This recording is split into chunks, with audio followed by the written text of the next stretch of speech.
Então, a partir do momento que começam a voltar um monte de doenças, está demonstrando que também houve um problema nessa questão dessa vacinação.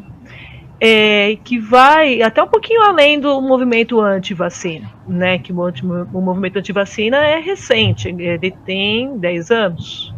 Eu ouvi falar disso há um... De organização, né, dessa disseminação que a gente tem hoje, em torno de 10, 15 anos, sim, não é algo... Exatamente.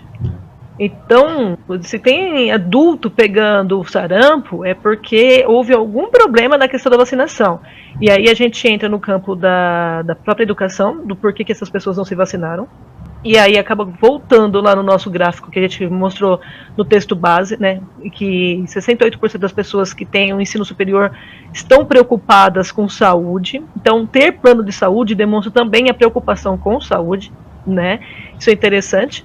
E, ao mesmo tempo, a questão governamental, que deve estar tendo algum problema de não ter atingido essa população em relação à vacinação.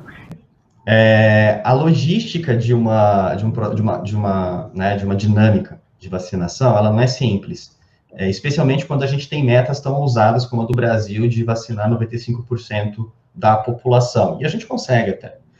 Mas é claro que isso não acontece ao longo de meses, isso acontece ao longo de anos.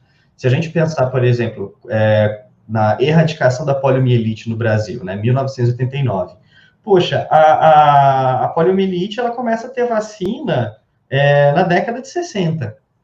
A gente tem aí 30 anos para poder erradicar uma doença por meio de vacina. Conseguimos, né? Conseguimos, né? Então, a eficácia é muito grande da vacina. E a logística, por mais difícil que ela seja, ela acontece.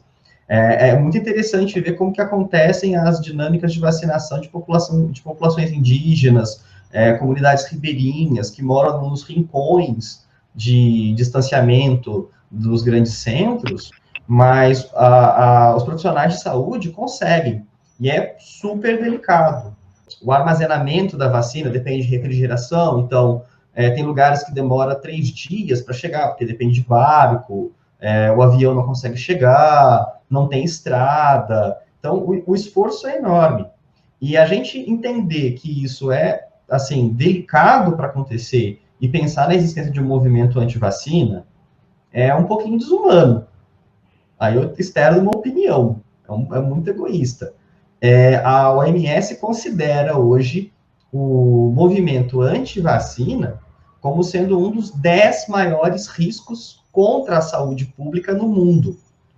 Dentro desses 10 riscos, a gente tem figura de vírus. Está lá o H1N1, o coronavírus, com certeza vai passar a figurar essa lista por aí. E quando a gente vê que no meio de patógenos, bactérias, vírus, aparece uma construção nossa, né, social, é assustadora.